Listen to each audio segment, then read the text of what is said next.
Makinig kayo mabuti sa mga gusto naming mangyari. Una, kailangan tubusin ninyo ang mga in-hostage namin sa halagang 10 milyong piso. Naku, 10 milyon. Saan ako kukuha nun? Ano ba talagang gusto ng kuto ninyo dito sa bahay na ito? Yung flower base na yan, $1,500 yan. Lahat ng laman ng bahay na ito, puro dollars. Itong lamsis na ito, baka akala ninyo, $10,000 bawat isa niyan. Ito, $3,500 yan. Hakutan ninyo. Pati hagdanan, hakutan na rin ninyo. Oh, puro antik yan. Hoy, ikaw alam ko antik ka. Antik! Kaya tumahimik Antik ka, yan. parang kang parot. Michael, patahimikin yan! Sige lang, antik yan. Yan. Sige, sige.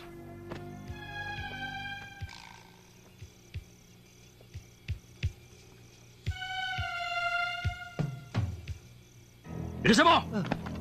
Sige, pasok!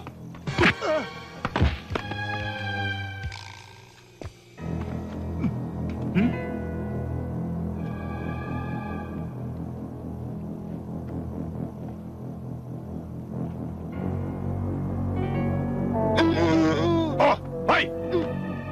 Pag tinanggal mo yan, Inaayos ko lang eh.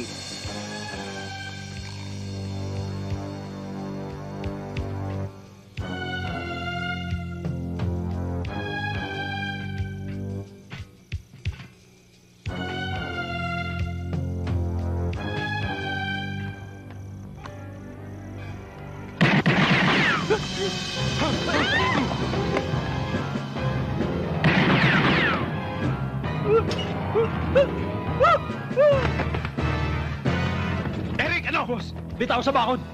Ha? Tao? Naku, natiktik ka na Boss, paano tayo. na tayo? Paano na? Paano na? Delikado lagay Paano natin. na? Mabuti ba umalis tayo rito? Total, wala naman mang kwenta mga tao rito. Walang pera, walang alahas. Sayang lang pera natin. Tara, tara, alis tayo. Balik ka na! Balik na! Ganyo!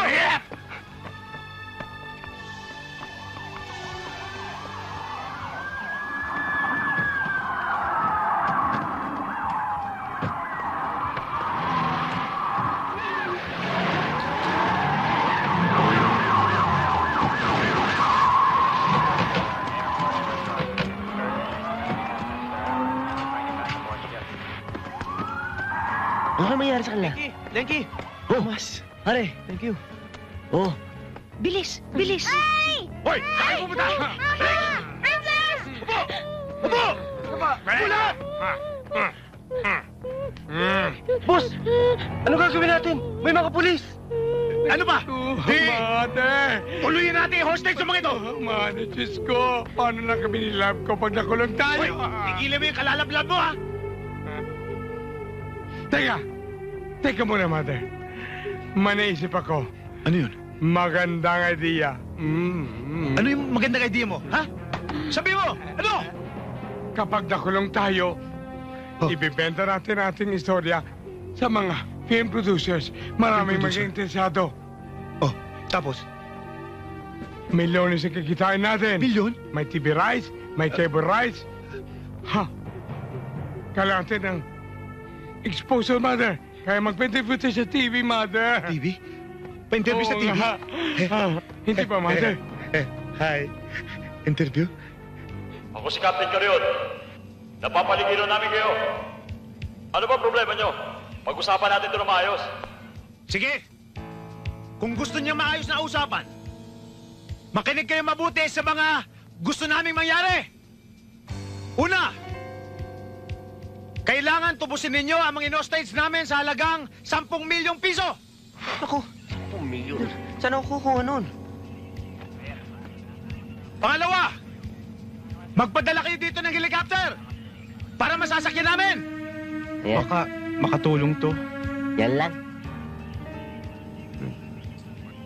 Pangatlo, magpadala kayo dito ng mga press. Lalong-lalo na ang TV coverage. Maliwanag!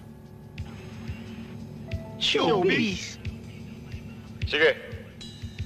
Bigyan nyo kami ng konting oras para makumpleto yung hinihingi nyo. Kapitan! Makinig ka mabuti! Magpapakawala ako ng isang hostage! Pero pag sa loob ng isang oras, wala pa yung mga demands namin! Patay silang lahat! Naku, pare.